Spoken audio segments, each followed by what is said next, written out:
සුබ දවසක් කියලා ප්‍රාර්ථනා කරනවා. ඉතින් ඔන්න අපේ හරි පාර කියන YouTube channel එකත් එකතු වෙලා ඉන්න ඔයාලා හැමෝටම.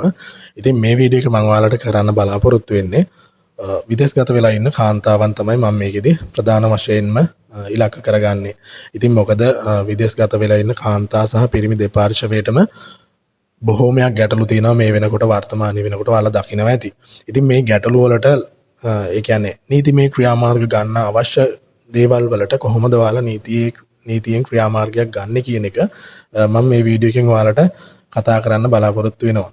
ගොඩක් දෙනෙක් හිතනවා අපි පිටරට ආපු නිසා අපි තනි වෙලා ඉන්නවා අපිට කිසිම නීතියෙන් සහනයක් නැහැ අපේ රටේ නීතියෙන්.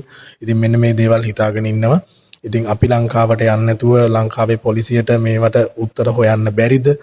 මෙන්න මේ වගේ ප්‍රශ්න තියෙනවා. ඉතින් එතකොට ඒ වගේම තමයි මම මේ කියන ප්‍රශ්න ටිකෙන් එකක් ඔයාලට තියෙනවද කියලා ඔයාලා බලන්න. ඉතින් එතකොට ඔයාලට මේ වීඩියෝ එක අනිවාර්යයෙන්ම වැදගත් වෙයි. ඔයාලගේ සැමියා ඔයාලට ඔයාලා රට ගියාට පස්සේ වෙනස්කම් කරනවා නම් ඒ වගේම එතනින් පස්සේ වෙන භාර්යාවන් එක්ක එකතු වෙලා ඉවරලා තමන්ට මරණ තර්ජනය කරනවා නම් ඒ වගේම තමයි ඔයාලා පිටරට ගිහිල්ලා ඉවරලා ඔයාලා මොකක් හරි අනියම් සම්බන්ධතාවයක් පවත්වගෙන ඒකෙදි ඔයාලට මරණ තර්ජනය එල්ලෙනවා නම් ඒ අදාළ පුද්ගලයාගෙන් ඒ වගේම තමයි ඔයාලට සාමාන්‍යයෙන් මොකක් හරි ආදර සම්බන්ධතාවයක් පවත්වාගෙන ගිහිල්ලා ඉවරලා ඔයාලට බොරුවට ආදරය කරලා ඉවරලා ඔයාලගේ විශ්වාසය හදලා ඉවරලා ඔයාලගේ විශ්වාසය කඩ කරලා ඉවරලා ඔයාලගෙන් ෆොටෝස් වීඩියෝස් ගෙන්නගෙන ඉතින් මෙන්න මේ දේවල් ලීක් කරනවා මේ දේවල් සමාජයට මුදා හරිනවා දෙමව්පියන්ට යවනවා මට මෙන්න මේ ගාන දීපන් මට මේ සල්ලි ටික එවපන් මේ විදිහට කියලා ඉවරලා ඔයාලගෙන් මුදල් කරා ගන්නවා නම් ඔයාලව බ්ලැක්මේල් කරනවා නම් ඒවට කොහොමද නීතියෙන් ක්‍රියාමාර්ග ගන්නෙ ඊට අමතරව තව දෙයක් තියෙනවා ඔයාලට මුදල් වංචා කරන ඒවා ඔය මම කලිනුත් වීඩියෝ එකක කතා කරලා තිනවා මේකේ වීඩියෝ එකක් යටින් ඇති සාමාන්‍යයෙන් මොන හරි ඔය ගුරුකම් මන්ත්‍ර ශාස්ත්‍ර ඒ දේවල් කියලා ඉවරලා ඔයාලගෙන් මුදල් ගත්ත ඒවා මුදල් වංචා කරපු දේවල් ඒ වගේම ඔයාලට ආදර සම්බන්ධතාවයක් පවත්වගෙන යනවා කියලා පෙන්නලා ඉවරලා ඔයාලගේ මුදල් ගත්ත දේවල් ඉතින් මෙන්න මේ වගේ දේවල් නොයෙකුත් ප්‍රශ්න ඔයාලට වෙලා තියෙන්න පුළුවන්. ඉතින් මේකෙන් නීතියෙන් ඔයාලා මොකක් හරි පිහිටක් බලාපොරොත්තු වෙනවා නම් ශ්‍රී ලංකාවේ මේ වීඩියෝ එක ඔයාලට වැදගත් වෙයි. මෙතනදී ඔයාලට කම්ප්ලේන් කරන්න පුළුවන් අවස්ථා දෙකක් තියෙනවා. ශ්‍රී ලංකා පොලිසියට කම්ප්ලේන් කරන්න පුළුවන් ඔයාලට පිටරට හිටියත්. ඉතින් මේක කරන්නේ කොහොමද කියලා තමයි මේ වීඩියෝ එකේදී කියලා දෙන්නේ. ඒ වගේම තමයි මෙතන මේ මම මේක කියලා දෙන වීඩියෝ එකට යන්න කලින් මම ඔයාලට මේ දේවල් ටික කියනවා. මම අර කලින් කිව්ව අවස්ථාවකට ඔයාලා මුණ දීලා ඉන්නවා නම් අනිවාර්යයෙන්ම ඔයාලා මේ පැමිණිල්ල කරන්න කලින් මොකද මේක ඔන්ලයින් තමයි කරන්න දෙන්නේ මේ පැමිණිල්ල කරන්න කලින් ඔයාලා ඒකට අදාළ සාක්ෂි එකතු කරලා තියාගන්න මේ හදාගන්න ඕනි. ඒ කියන්නේ ඔයාලා මොකක් හරි ඔයාලට වරද වෙන පුද්ගලයා ඉන්න මේ පුද්ගලයාගේ සම්පූර්ණ විස්තර ඔයාලා ගාව තියෙන්න පුළුවන්. ඒ පුද්ගලයාගේ ෆොටෝ තියෙන්න පුළුවන්. ඒ පුද්ගලයා පදිංචි වෙලා ඉන්න ලිපිනයන්, ඒ පුද්ගලයාගේ ෆෝන් නම්බර්ස්, ඒ පුද්ගලයන් පාවිච්චි කරපු මොනවා හරි තියෙනවා නම් ඒ account වල link එතකොට මුදල් දැම්මනම් මේ මුදල් දාපු රිසිට් එතකොට ඔයාලට මේ දේවල් කරගන්න මැසේජ් දාපුවා මේ මැසේජ් වල ස්ක්‍රීන්ෂොට් ඒ වගේම මේ වගේ වොයිස් රෙකෝඩ් තියෙනවා නම් ඒ වොයිස් රෙකෝඩ් වල රෙකෝඩින් මෙන්න මේ දේවල් ඔයාලා එකතු කරගන්න ඕනි. හරිද? මුලින්ම මේ දේ කරන්න ඕනි.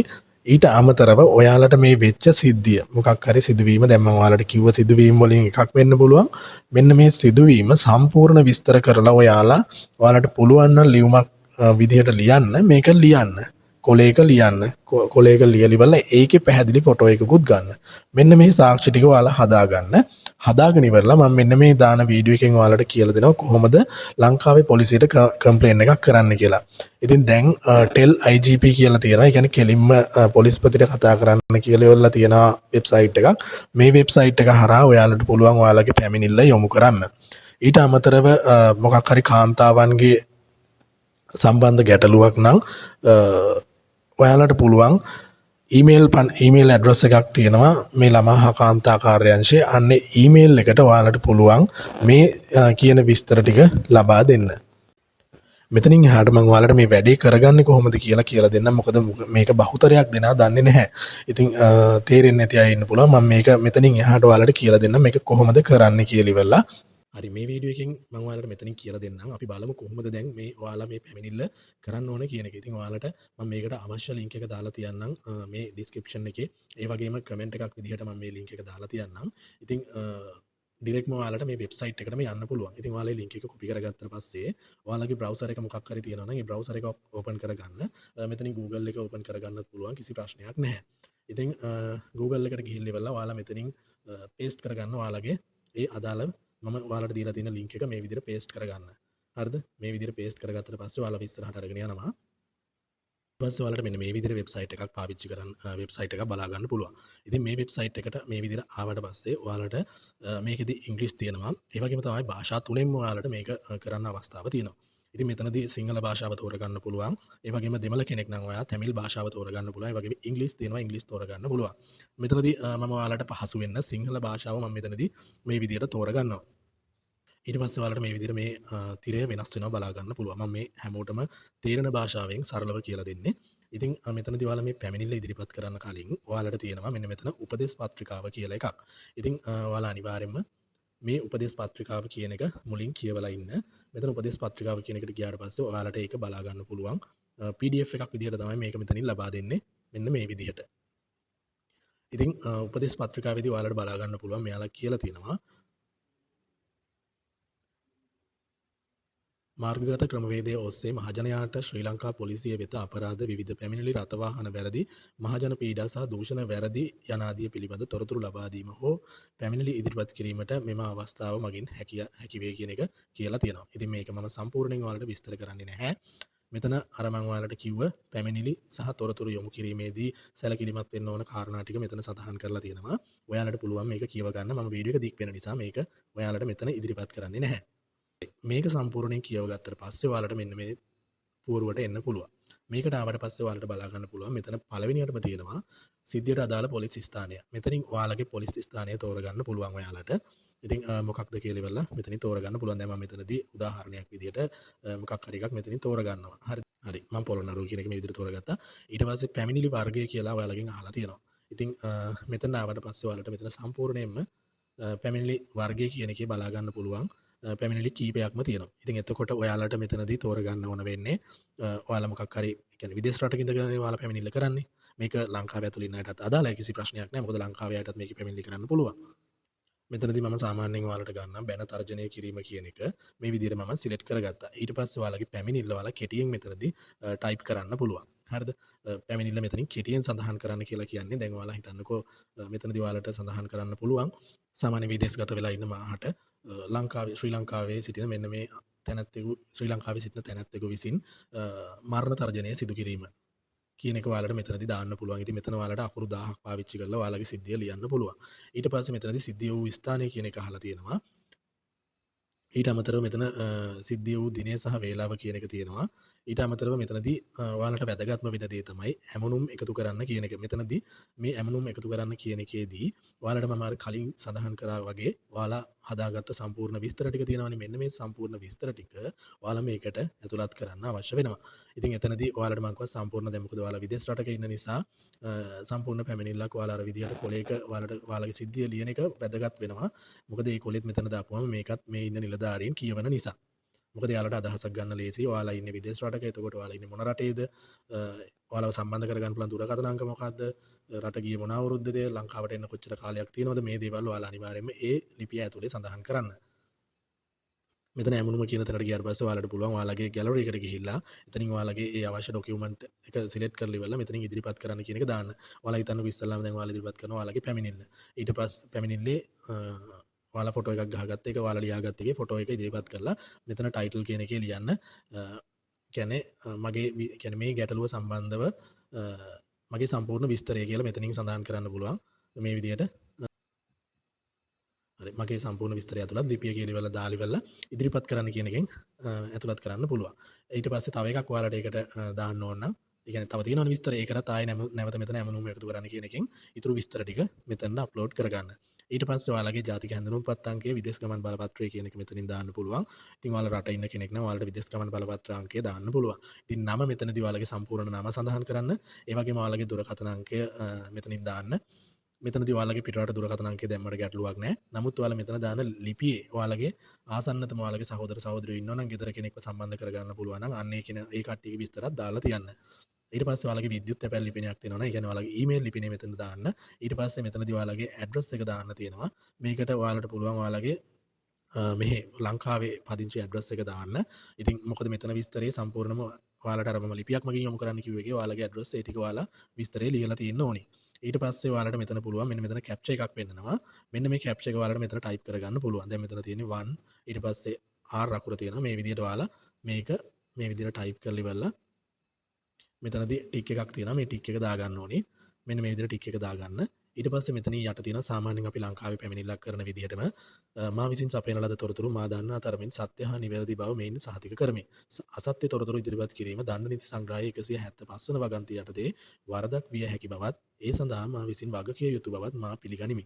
ඔන්න ඒක ඔයාලා කියවලා හරියට තේරුම් ගන්න. ඊට පස්සේ මෙතනින් පැමිණිල්ල ඉදිරිපත් කරන්න කියන තැනින් ඔයාලගේ පැමිණිල්ල සෙන්ඩ් කරන්න පුළුවන්. ඉතින් ඔය ටික ඔය විදිහට තමයි ඔයාලා මෙතනින් පැමිණිල්ල යොමු කරන්න ඕනි. ඔයාලා පැමිණිල්ල දැම්මට පස්සේ සාධාරණ කාලයක් ගියාට පස්සේ සාමාන්‍යයෙන් ඔයාලට ආන්සර් එකක් ආවේ නැත්නම් මෙන්න මෙතන මේ වෙබ්සයිට් එකට නැවත ඇවිල්ලි වෙලා දැනටමත් පැමිණිල්ලක් ගොනු කර තිබේද කියලා අහලා තිනවා. තත්ත්වය පරීක්ෂා කරන්න කියන එකෙන් ඔයාලට පුළුවන් ඔයාලගේ පැමිණිල්ලේ ප්‍රගතිය මෙතනින් බලා ගන්න අවස්ථාව තියෙනවා. මේකෙදි සරලව වෙන්නේ ඔයාලගේ පැමිණිල්ල මේ IGP හරහා අදාළ පොලිස් ස්ථාන වලට යොමු කරලා ඉවරලා විමර්ශන පටන් ගන්නවා. ඒ වගේම තමයි මේකෙදි ඔයාලා අනිවාර්යයෙන්ම මතක තියාගන්න ඔයාලා මේ පැමිණිල්ල දාලා ඔයාලට මේ විමර්ශනයක් කරගෙන යනකොට ඔයාලයි කට උත්තරයක් ගන්න ඕන වුණොත් එහෙම ඒ වගේම ඔයාලව ලංකාවට ගෙන්න ගන්න ඕන වුණොත් ඔයාලා ලංකාවට එන්න ඕනි. ලංකාවට එන්නම බැරි හේතුවක් තියෙනවා නම් ඒ අදාළ තානාපති කාර්යාලය හරහා කියන ඔයාලගේ රටේ තානාපති කාර්යාලය හරහා කට උත්තරයක් ගන්න විදිහ ගන්න ඉඩ සලස්වලා දෙනවා මේ තියෙන නීති රාමුව ඇතුලේ. ඉතින් ওই විදිහට තමයි ඔයාලට මේකේ පැමිණිල්ලක් ඉදිරිපත් කරන්න තියෙන්නේ.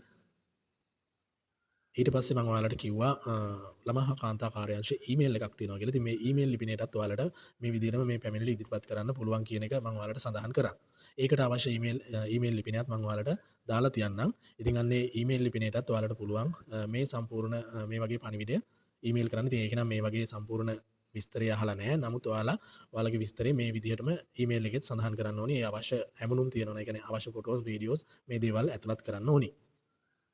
ඉතින් ඒ ඊමේල් ලිපිනේ ඔයාලා කොපි කරගෙන ඇවිල්ලා ඉවරලා ඔයාලට තියෙන මේ වගේ ඊමේල් කියන එක ඔයාලා බලා ගන්න පුළුවන් ඔයාලා ෆෝන් එකේ මෙන්න මේ ඊමේල් කියන තීරුවට යන්න. මෙතන තියෙන දකුණු පැත්තේ යට කොම්පෝස් කියලා ඔප්ෂන් එකක්. මෙන්න මේක ක්ලික් කරගන්න. ක්ලික් කරාට පස්සේ ඔයාලගේ ඊමේල් එක උඩින් වැටෙනවා. ඊට පස්සේ ඔයාලගේ මෙන්න මේ ඊමේල් එක මෙතන සඳහන් කරන්න ඕනේ. cwb.online@police.gov.lk කියන වෙබ්සයිට් එක ඊමේල් එක තමයි ඔයාලා මෙතනින් දාන්න ඕනේ.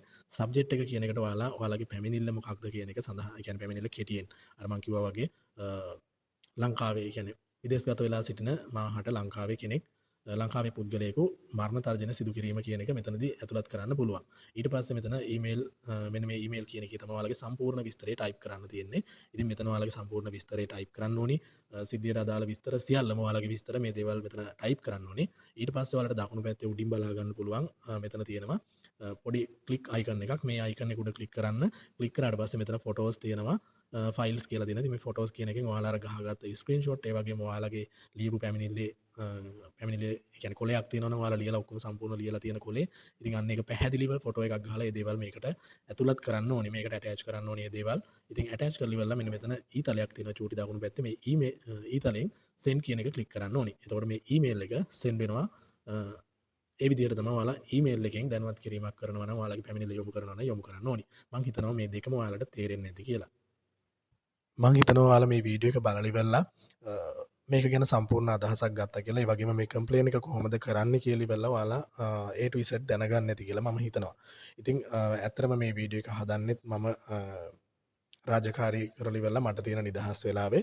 ඉතින් ඔයාලට පුළුවන් මේ ප්‍රශ්න තියෙන ගොඩක් අය ඉන්නවා. ඉතින් ඒක නිසා මේ වීඩියෝ එක ඔයාලා අනිවාර්යයෙන්ම ඔයාලගේ යාළුවොත් එක්ක ෂෙයා කරගන්න. එයාලටත් මේකේ යම්කිසි සහනයක් ලබා ගන්න අවස්ථාවක් හම්බ වෙයි. ඉතින් ඒක නිසා ඒක ඔයාලට ආදරෙන් මතක් කරනවා. ඒ වගේම තමයි ඔයාලට මොකක් හරි අදහසක් තියෙනවා නම් ඒ අදහස අපිට වටිනවා කමෙන්ට් එකක් දාගෙන යන්න. අපිව සබස්ක්‍රයිබ් කරලා තියාගන්න කියලා මතක් කරනවා. මොකද මේ වගේ වීඩියෝස් නිරන්තරයෙන් දැනුවත් කිරීම ඔයාලා වෙනුවෙන් මම මේ channel එකේ අරගෙන එනවා. ඉතින් ඒක නිසා channel එක සබස්ක්‍රයිබ් කරලා තියාගන්න කියලා ඔයාලට ආදරෙන් මතක් කරනවා.